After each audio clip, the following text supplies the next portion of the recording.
Why is it so hard to build a new habit or to reach a new goal? Today in the Hello Mornings podcast, we're talking about one simple way we can make it infinitely easier to start a morning routine, build a new habit, or reach a new goal.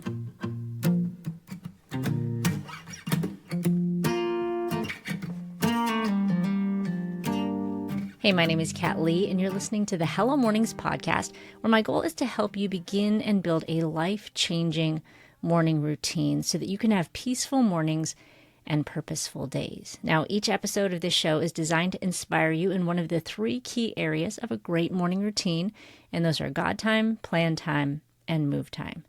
Now, if you're not familiar with Hello Mornings, I'd love to invite you to head over to hellomornings.org to download our 3-minute morning routine and watch our mini workshop that explains how you can have an incredible morning routine in just 3 minutes. So today we're talking about the secret sauce for building a morning routine, starting a new habit, and reaching a new goal. What is that secret key? It is, drumroll, it's building a personal inventory. You're probably like, wow, Kat, that was really anticlimactic because I don't even know what a personal inventory is. So that's what we're diving into today. We're going to talk all about what a personal inventory is, how it can help you, and how to get started doing one. Now, in Hello Mornings, in our academy in particular, but then really throughout all of Hello Mornings on the podcast, in our emails, in social media, we're going to be covering one theme per month. Because what I really want and what I really hope is for you to grow this year, for you to see the change that you've always wanted to have. And I think one of the biggest reasons we often don't see that is because we get distracted. We try one thing, but it doesn't really work, so then we switch to something else, and we just don't get any traction. But if we focus on one theme per month and just make simple, small tweaks and changes, then month after month, year after year, we're going to see the growth that we long for. And I know that often in podcasting and social media in the online world, the thing is to share something big and something new and something different. But I'm really passionate about seeing you grow, and I know that so much of that is found in the small, consistent things that we do every day. And so we're going to be focusing in on one topic per month, and I'm excited for you to join us this year. This month, that topic is taking a personal inventory. So what is a personal inventory? Well, let me break it down for you in ways that I think you'll be very, very familiar with. When you get into a rental car or you drive someone else's car, what's the first thing you do?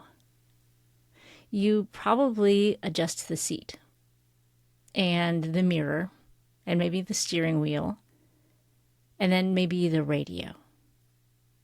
When you cook a new recipe, what's the first thing you do?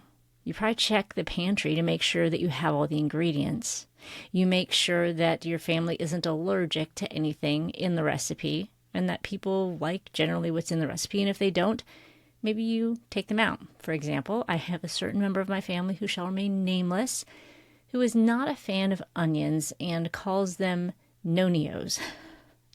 Remember, all my kids are teenagers, but based on their childhood experience, they call them no-neos instead of onions because they really, really don't like them to ruin their recipes. So I chop up the onions really little for our recipes and make that accommodation so that all my children will eat all the things that I cook. That's just simple, silly examples of what it is to take a personal inventory. It's just noting how you are, what you have available, and adjusting so that you can get the most out of the resource you're about to use. So when you get in the car, you adjust the seat so that it's easier for you to drive. You adjust the mirror so that you can see and you can be safe. You adjust the radio so that you can have an enjoyable drive listening to something that you enjoy listening to. Now, if you didn't do those things, what would it be like? You'd probably have an achy neck. You might not be able to drive for as long because you would get bored. Maybe your muscles would hurt. Your arms would get tired. If we can adjust our circumstances to help us reach our goal, we're going to reach it that much more quickly and that much more easily. I think very often when it comes to the new year and we want to set these great goals for our morning routine or for new habits and for new goals, we pick out a very big, complex plan. And then it doesn't quite work for us. And we tend to think we are broken. We think there's something wrong with our self-discipline. There's something wrong with our ability to follow through. But in reality, it honestly just means that you're normal and that the plan isn't a one-size-fits-all. We need to tweak our plans to fit our particular circumstances, our personalities, and the way that God designed us. A plan should just be a starting place, and then you shape it to fit you. If you've ever run out to the car on a cold night and you grabbed whatever shoes were available, maybe it was your husband's or your kids, and they don't fit, you know it's a lot harder to run to the car in shoes that don't fit. But if you get perfectly sized shoes, you can run a marathon. Tweaking things to fit you can make all the difference. One more story. Again, I love the Olympics. You know that I recently interviewed Laura Wilkinson. If you have not listened to that podcast, definitely check it out. One of my favorite episodes. She is an Olympic gold medal winner in the 2000 Sydney Olympics. And when she was training for the Olympics, she had a training accident and broke her foot. So leading up to the U.S. Olympic trials, she could not get in the water. Now, often when we encounter an obstacle like that, we think, oh well, I guess there's no Olympics in my future. And that's often how we approach it. But instead, she and her coach made a plan that allowed her to train for diving without getting in the water. That seems counterintuitive, but obviously it ended up working because she ended up winning the gold medal in that Olympics. She simply took what she had available, tweaked the plan so that it would work for her, and that tweaked plan allowed her to reach her goal. So what about you? What goals do you have for this year? What habits are you trying to build? How are you trying to develop a morning routine? If you already into this new year feel discouraged, know that it might not be you. If things aren't working, it's just that we need a different plan. And we need to tweak the plan for what works for us. We don't just need more willpower. We don't just need more self-discipline. We need a plan that is appropriate for us. Thomas Edison famously said, "I didn't fail. I just discovered 9,999 things that don't work." Then he went on to try the 10,000th element and invented the light bulb. So it's not about seeing things as success or failure. It's about seeing failure as feedback and making an adjustment as you move forward. All right, so if we begin the year of growth with a personal inventory, we can then use that to reference over and over again. As we're trying to build a new habit or develop our morning routine even more deeply or set a new goal, we can say, oh, what works for me when I'm trying to build a new fitness habit?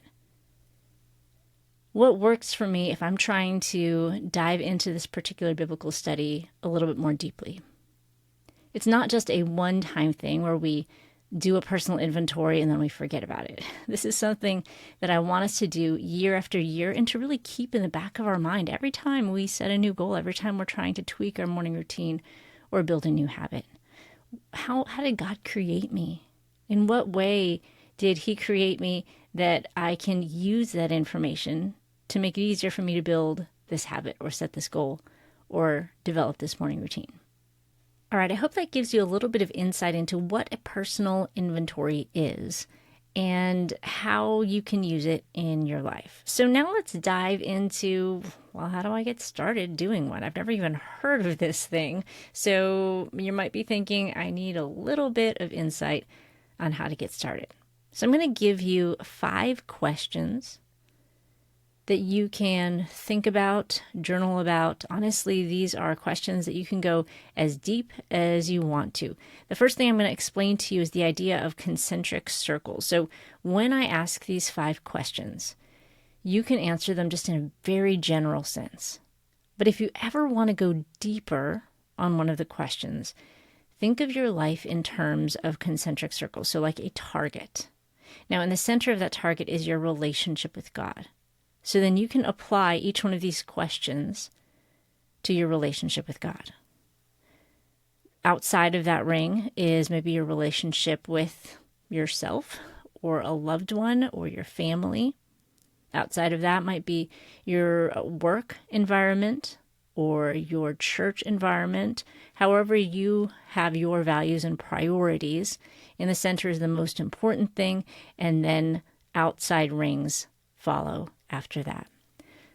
So as you ask these questions, you can apply them to your life in general, but then you can also apply them to each one of those concentric circles. And it'll just give you more insight into how you operate in different circumstances, how you view different relationships. So keep that in the back of your mind as we work through these 5 questions. All right, the first question is, what season of life are you in? This is a pretty basic question. You might be a student right now. Maybe you are a retiree. Maybe you're a mom with young kids, or a mom of school-age kids, or a mom of college kids. Maybe you are working and in the midst of the kind of throes of building your career. Perhaps you are in a season of transition. What season of life are you in right now?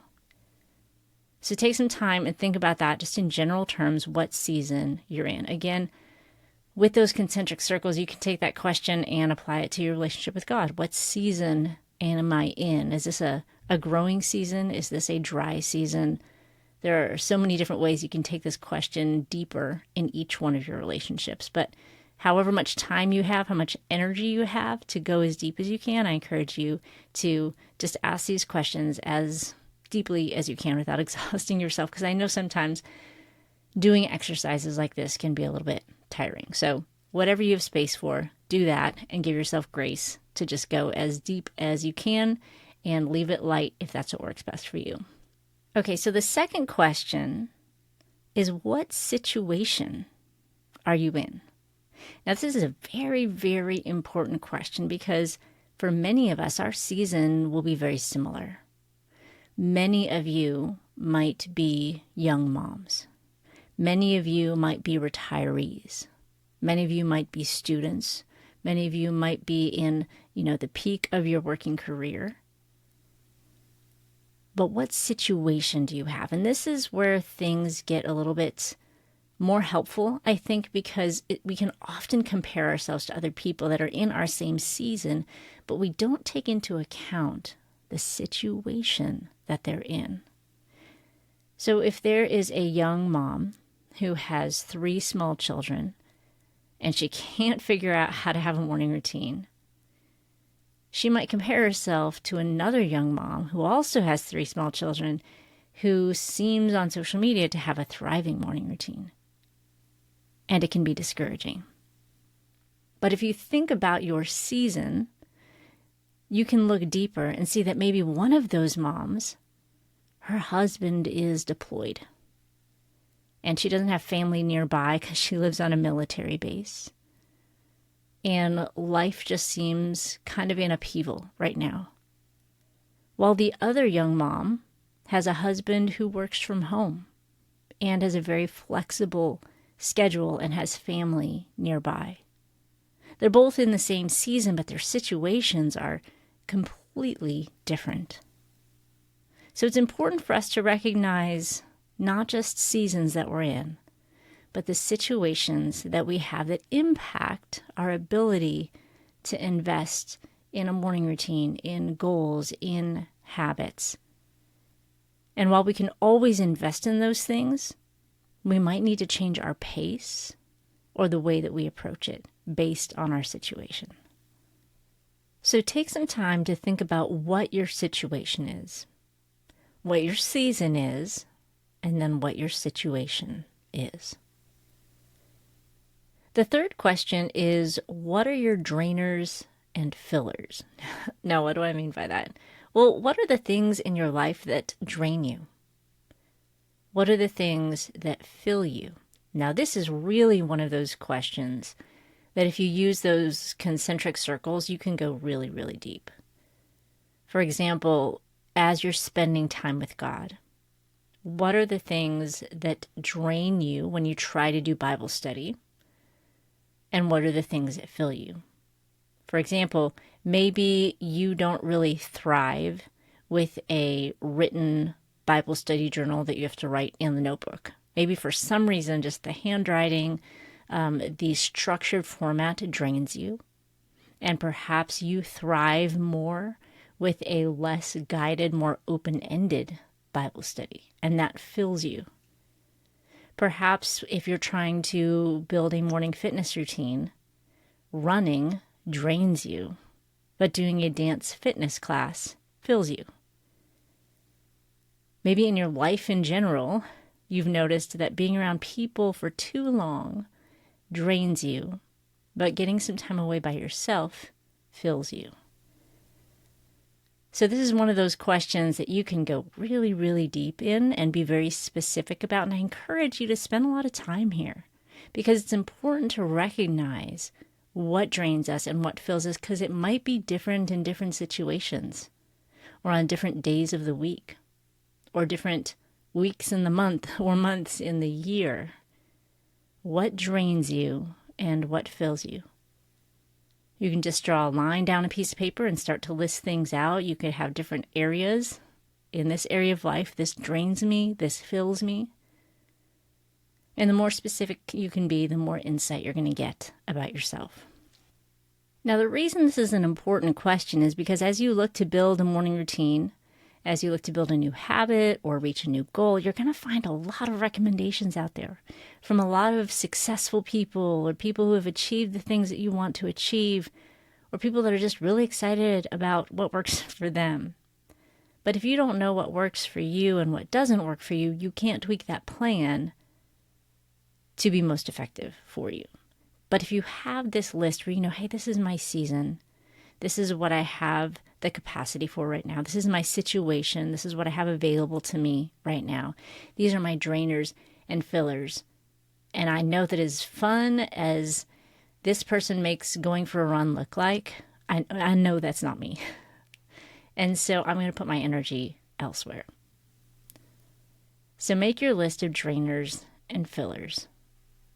And again, I would put this in a document on your phone, in a journal, in a place where you're going to go back and reference it and add to it and tweak it, because things can change over time. But if you can have this personal inventory, it can be such a valuable resource to you as you try to figure out why something's not working or how to make something work better. All right, question number 4 is also a big one. I love this one. What are your energy levels like? Now, for me, I tend to wake up, I'm tired at the very beginning. But then once I get going, I'm pretty awake first thing in the morning. But if you find me around 2 o'clock, y'all, I need a nap. And I have a little couch kind of thing in my office, and I will often take a little nap just around the 2 o'clock time period because I have zero energy at about that time of day. And I am not thriving then. And I often would tell my kids when they were little, I don't answer questions or guess after 5 p.m. because my kids had a phase when they would say, Mom, guess what I'm thinking? Or Mom, guess what I have in my hand? And they would just want me to guess everything. And I just did not have the energy for it. I'm like, Mom doesn't guess after 5 p.m. I'm sorry. So I knew that I didn't have the energy to thrive as a fun mom and guess things after 5 p.m. And it sort of just helped me set that boundary, which exhausted me less and gave me more energy to do other things like make dinner. So what are your energy levels like at different times of day, on different days of week? I've noticed my son and I go to the gym throughout the week, and we've noticed that there's always a lot of people there on Monday morning fewer people there on Wednesday morning, and it's pretty sparse by Friday. And then the next week it starts again. Lots of people on Monday, fewer people on Wednesday, and pretty sparse on Friday. And I think that can reflect energy levels in general. We have a lot of motivation at the beginning, and it can peter out towards the end, but then we get it again at the start of a fresh new week. It's an important thing to know about ourselves. So what about you? What do your energy levels look like throughout the day, throughout the week, throughout the month, and maybe throughout the year? And if necessary, you can plan rest times around that. You can plan little mini sabbaticals, just a morning where you get away and get off social media and get off all the input that we have in our lives and just sit and spend time with God and listen and get restored. Take some time today.